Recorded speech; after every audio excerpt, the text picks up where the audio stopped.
habis dah tuh muka. Soalnya disilat itu dibuka di udahlah cerita ini udah selesai. Anggap aja udah selesai. Nggak. Ngeri gue mikirinnya. Hai bro and sis kalian, assalamualaikum, nama gue Mufi. Makasih banget udah memilih video gue untuk lu tonton dan menemani waktu lu kali ini. Untuk lu yang baru pertama kali mampir di channel gue, ini gue kasih satu susu segar virtual. Buat lu, semoga lu betah di channel gue. Dan untuk lu yang udah subscribe channel gue, ini gue kasih 2 susu segar virtual buat lu dan juga ayam crispy dada plus 10 donat enak virtual dengan berbagai varian rasa. Seperti yang kalian lihat di channel ini, kalau kalian udah subscribe, kalian akan gue kasih bonus berlipat ganda di setiap awalan video gue. Karena lu adalah subscriber dan penonton setia gue. Oke, di video kali ini, gue akan ngebahas 5 cerita terseram yang berasal dari komik Junji Ito. Pertama-tama, gue mau ngasih tahu, walaupun semua ini hanya fiksi, tapi cerita-cerita dari Junji Ito ini cukup ngeri banget. Bener-bener cerita yang ikonik yang bisa ngasih lu macem-macem perasaan. Ngeri, iya. Geli, iya. Mual, iya, merinding, iya, jijik pun iya. Tapi gue akan ceritain 5 cerita seram ini dengan detail. Dan ingat, video ini berpotensi berisi spoiler untuk lu yang belum baca komiknya. Tapi nggak apa-apa, abis ini lu bisa baca komik sendiri. Untuk video full cerita, kemungkinan bakalan gue bikin video terpisah di masa depan mungkin. Siapkan mata dan telinga, serta niat untuk menonton. Sudah siap untuk mendengarkan dan menonton? Gue yakin lu udah siap. Matikan lampunya, mari kita mulai. Selamat datang, namaku Mufi. Duduklah dan dengarkan ceritaku. The Long Dream.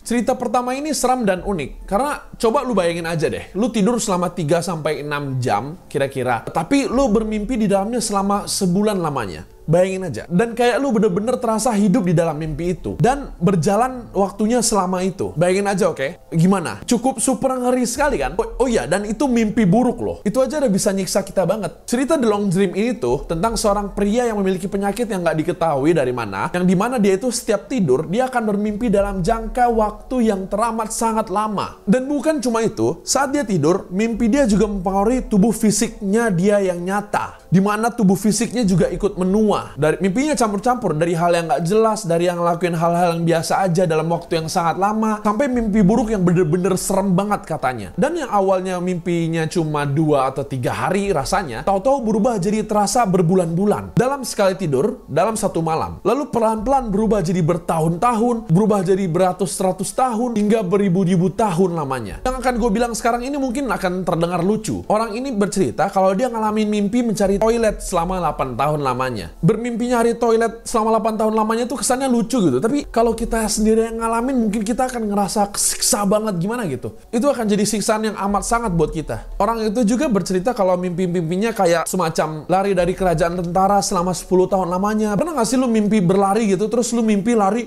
kayak capek, rasanya berat banget bawa badan nih. Nah, ibaratnya kayak gitu, tapi 10 tahun. Terus dia juga bilang begadang buat ulangan, tapi berasa 9 tahun lamanya. 9 tahun, buset dah. Mending kalau mimpinya enak. Mikir apa lo? Canda. Selain itu pas dia bangun juga, dia akan ingat hari sebelum dia tidur tuh berasa bener-bener kayak inget bertahun-tahun lamanya gitu. Ibaratnya gini, kayak lu tidur malam nih, terus lu bangun besok. Tapi besoknya tuh, lu inget kejadian malam sebelum tidur lu, itu tuh udah 10 tahun yang lalu. Samar-samar ingatannya. Kayak misalnya gue nanya lu sekarang, lu inget gak kejadian 10 tahun lalu? Nah kayak gitulah samar-samarnya, saking samar-samar ingatannya. Yang bikin serem juga ketika setiap tidur, tubuhnya menua, seperti lama di mimpinya itu. Dan makin aneh bentuk. Dari bentuk manusia biasa yang ganteng kayak gue gini sampai nggak jelas bentuknya kayak alien. Saking mungkin energi hidupnya tuh keserap di mimpi itu dalam satu malam. Dan dia mengalami itu non-stop. Hingga yang tadinya mimpinya terasa ratusan tahun berubah jadi ribuan tahun. Lalu pada akhirnya terasa seperti selamanya. Dan di momen itulah, di momen dimana dia merasa mimpinya berubah jadi seperti selamanya, berubah jadi bener-bener tanpa henti, mimpi tanpa henti, momen dimana itu adalah tidur terakhir dari pria tersebut. Di malam terakhirnya, orang tersebut fisiknya mati dan tubuhnya sudah jauh dari kata manusia. Dan dia pun hancur menjadi debu karena habis sudah energi hidupnya. Enigma of Amigara Falls. Cerita Enigma of Amigara Vault ini adalah termasuk cerita favorit gue dari karya Junji Ito. Cerita ini memanfaatkan rasa takut untuk orang yang memiliki ketakutan akan ruangan sempit kayaknya. Kalau nggak salah namanya claustrophobia. Benerin gue kalau gue salah di komen. Walaupun gue nggak ada rasa takut itu, gue tetap bisa ngerasain ngerinya dari cerita ini. Nah, cerita ini tuh berawal dari suatu gempa besar terjadi di Jepang, di bagian pegunungan, yang dimana gempa itu menciptakan retakan di gunung itu. Dan dari retakan itu, terciptalah banyak lubang-lubang yang pada dasar lubang-lubang itu berbentuk manusia. Cerita ini berlanjut ke dua orang yang nggak saling kenal, Owaki sama Yoshida. Nah, Owaki ini datang ke sana itu karena penasaran aja. Sedangkan Yoshida ada alasan tertentu. Dan ternyata alasannya itu simpelnya adalah dia melihat lubang manusia yang seolah-olah dibuat untuk dia. Maka dia penasaran kan, dia penasaran banget, dia makanya mau ke sana. Aku harus ke sana, katanya dia gitu. Saat dia lihat di TV malamnya itu, dia merasa terganggu, makanya dia pergi ke sana. Sedangkan ya si Owaki simple penasaran gitu. Owaki penasaran, si cowok nih. Ini dua orang cowok cewek. Pas mereka akhirnya nyampe ke tempat itu, mereka menemukan tempatnya. Tempat itu bener-bener rame sama orang-orang yang penasaran juga sama tempat itu. Dan juga di sana udah ada banyak research, udah banyak saintis atau peneliti-peneliti yang sedang meneliti lubang-lubang tuh datangnya dari mana. Singkat cerita, si Owaki ini diceritain sama Yoshida. Kalau si Yoshida itu datang karena dia mau lihat ada lubang yang seolah-olah dibuat khusus buat dia. Si Owaki merasa itu konyol, tapi marah si Yoshida kalau itu tuh nggak konyol, itu tuh beneran. Pas lagi ngobrol-ngobrol gitu, ada satu orang random namanya Nakagaki. Nah, si Nakagaki ini nunjukin kalau dia sama tujuannya kayak si Yoshida, nyari lubang yang seolah-olah dibuat untuk dia. Dan juga orang-orang di belakangnya, semua hiker yang datang itu ternyata punya tujuan yang sama. Si Nakagaki ini nggak pakai lama, dia langsung nunjukin dia masuk ke dalam lubang itu, dan dia pun pelan-pelan masuk ke dalam lubang itu secara dalam. Lubang tuh kayak apa ya? Kayak retakan gunung gitu, terus ada lubang bentuk manusia gitu di dalamnya, kayak gini bentuknya. Kayak lubang gini nih, kayak gitulah. Nah, si Owaki ini nggak sempat buat nyelamatin Nakagaki, dan akhirnya ya dia masuk ke dalam. Aksi Nakagaki ini ternyata ditiru sama orang-orang yang di sana. Orang-orang yang di sana pelan-pelan nemuin lubangnya masing-masing, yaitu lubang yang memiliki siluet yang persis bentuk tubuhnya masing-masing. Dan mereka masuk aja gitu. Mereka nggak nurut lah, dibilang jangan-jangan. Singkat cerita, malamnya Owaki ini bermimpi dia jadi si Nakagaki, di mana lubangnya itu ternyata makin lama makin sempit. Awalnya kan cuma seukuran tubuh kita, tapi lama-lama ternyata menyempit. Di situ dia bermimpi jadi Nakagaki yang minta tolong. Skip, si Yoshida ini ketakutan, panik. Dia overthinking juga kalau merasa itu aku menemukan lubangku. Dia merasa lubangnya itu punya dia, merasa harus masuk situ. Dia merasa kalau lubangnya itu manggil dia, padahal nggak lebay sih. Emang ada psikologis yang dimana ngejelasin kondisi itulah ibaratnya. Gue nggak bisa bilang lebay juga. Akhirnya si Owaki nutup lubang itu untuk yakinin si Yoshida kalau dia nggak apa-apa, dia nggak usah masuk, dia nggak usah, ini aman lah. Intinya gimana ya? Seremnya lubang ini adalah kalau kayak lu lihat apa? Colokan gitu. Colokan kan kalau masuk pas gitu. Nah, satisfying kan ngelihat kayak gitu. Nah, mungkin kita merasa terpanggil dengan ngelihat bentuk lubang yang ada di situ. Gak tahu gue kalau ngelihat bentuk lubang yang pas banget sama gue. Apa gue gatal pengen masukin badan gue ke lubang itu? No, yang jelas gue nggak mau. Jangan sampai. Serem banget.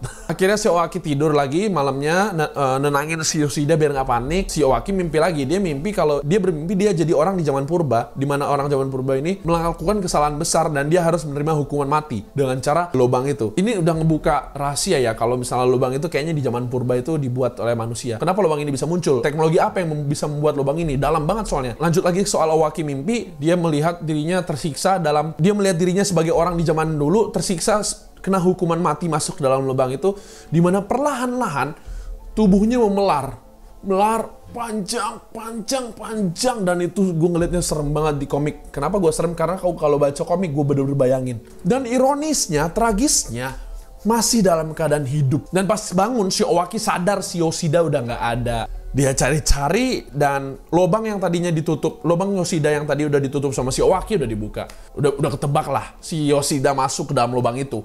Si Owaki stres, depresi, mungkin karena dia udah jatuh cinta sama si cewek itu. Dia menyerah.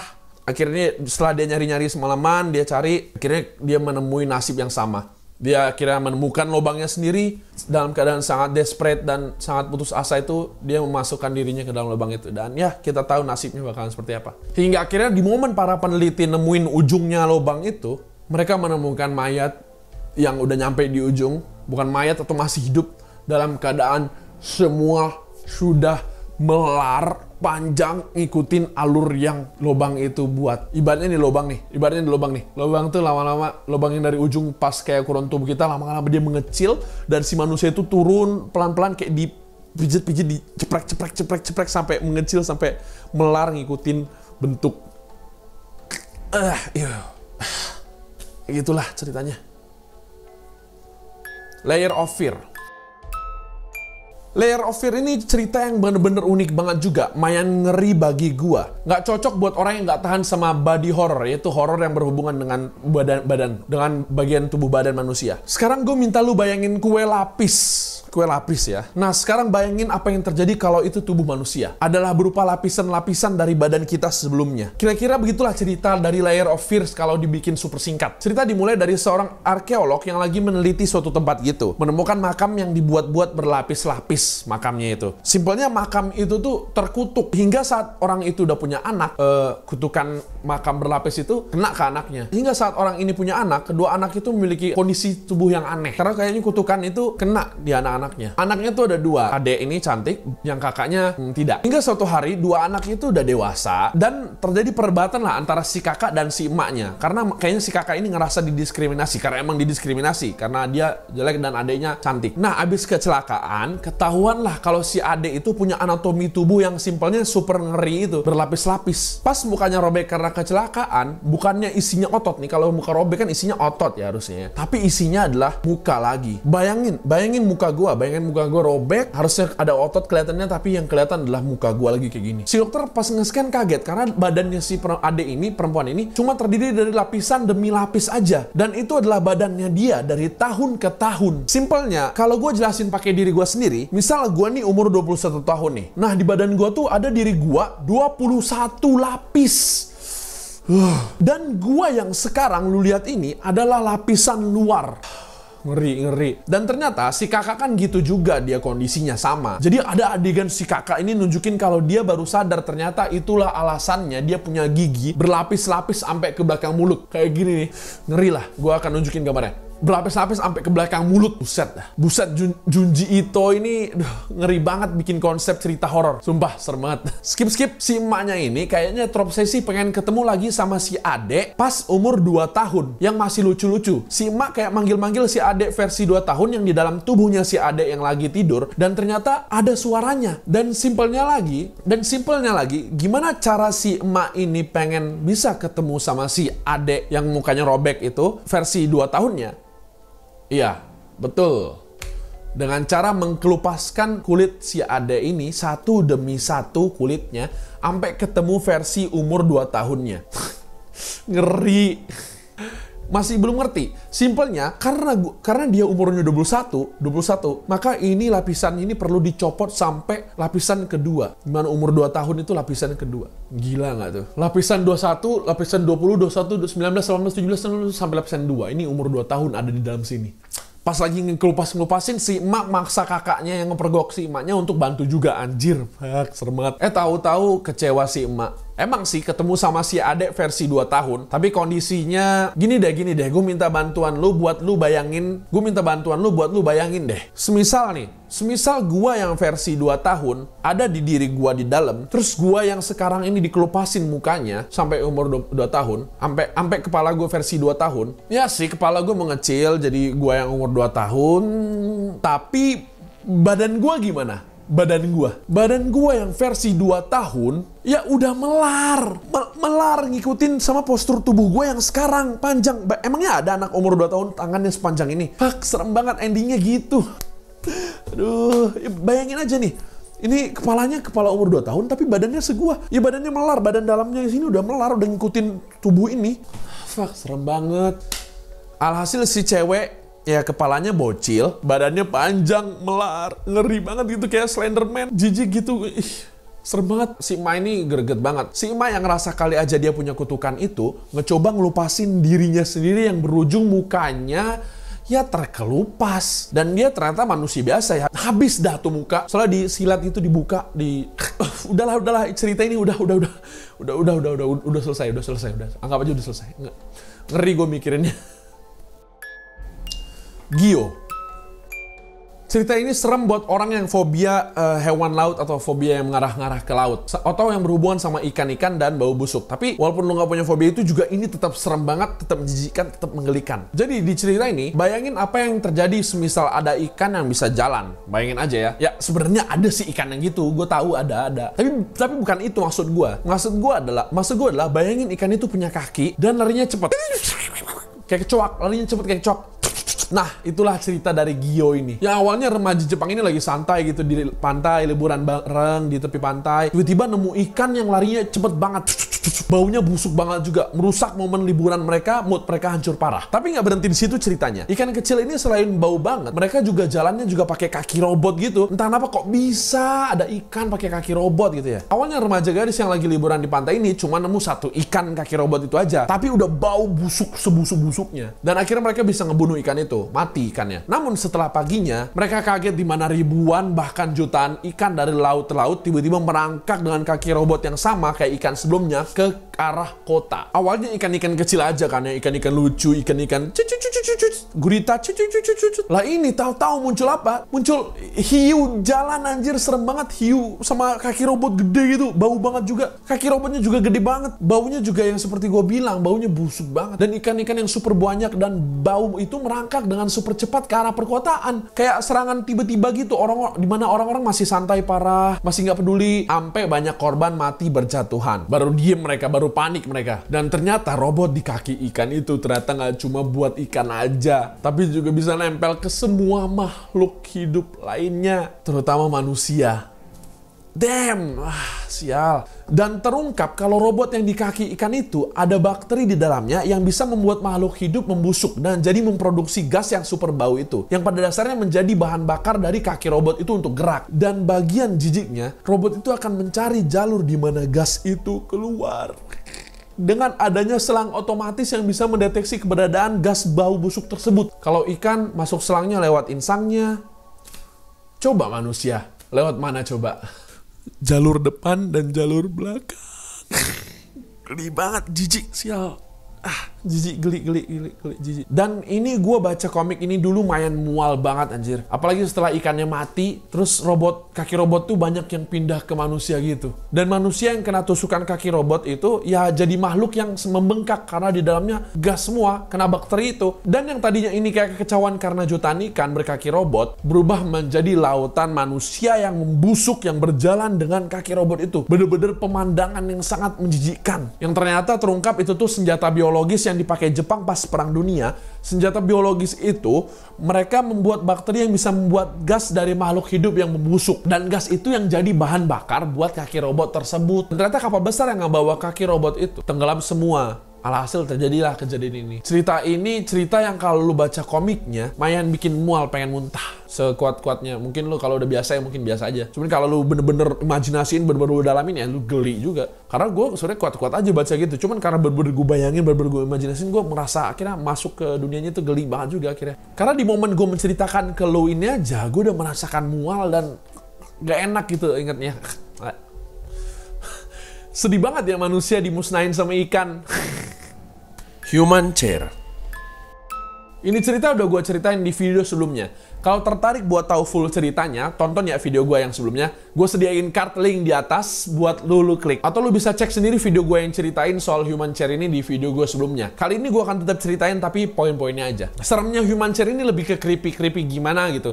Kayak kok bisa ada manusia di dalam sofa, tinggal dalam furniture, dan merasa aman-aman dan nyaman-nyaman aja. Psikopat asli, astaga. Kadang kita tuh nggak tahu kalau sebenarnya kejahatan ada di dekat kita. Sangat dekat banget, kayak cuma beberapa sentimeter aja dari kita, kayak di cerita inilah. Pada dasarnya ini tentang seorang istri dari menteri luar negeri Jepang yang juga seorang penulis buku, punya reputasi yang terkenal di antara masyarakat karena karyanya. Suatu hari dia dapat surat yang isinya naskah cerita yang nggak tahu dari mana asalnya, yang menceritakan tentang seorang tukang kayu buruk rupa yang bersembunyi di dalam kursi dan hidup dalam kursi sofa, serta jatuh cinta sama seorang istri dari orang yang membeli kursi sofa tersebut. Nah, si perempuan ini berhari-hari semacam diteror. Bahkan kursi itu juga akhirnya memakan nyawa keluarganya sendiri, yaitu suaminya sendiri. Setelah akhirnya memakan nyawa suaminya, manusia yang tinggal di dalam kursi sofa itu juga berhasil memiliki wanita yang diinginkan, yaitu si perempuan penulis tersebut, ya nyonya tadi. Mereka akhirnya punya anak dan kursi sofa itu diturunkan turun-temurun ke anak cucunya.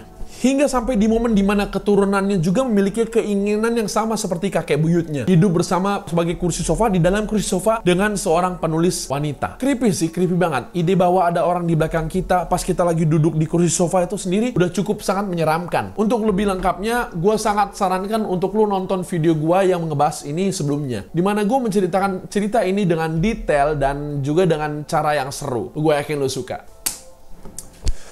Lampu udah nyala, makasih banget udah nonton video ini sampai habis. Kalau lu suka video ini, klik like, komen di bawah untuk ngasih gua saran, ide apapun untuk gua bahas di video selanjutnya. Gua selalu baca komen, dan gua selalu berusaha untuk membalasnya. Subscribe untuk menjadi bagian dari sejarah perkembangan channel gua ke depannya. Itu akan sangat membantu perkembangan channel gua ini ke arah yang lebih baik. Dan seperti biasa, di akhir video akan ada ritual wajib bagi kita di channel ini. Yaitu abis kita lihat dan dengar yang seram-seram, mesti lihat dan dengar yang lucu-lucu untuk menetralisirnya. Makasih udah menonton movie di sini. Bye bye, sampai jumpa. Bye bye. La la la la la. Dadah dadah dadah.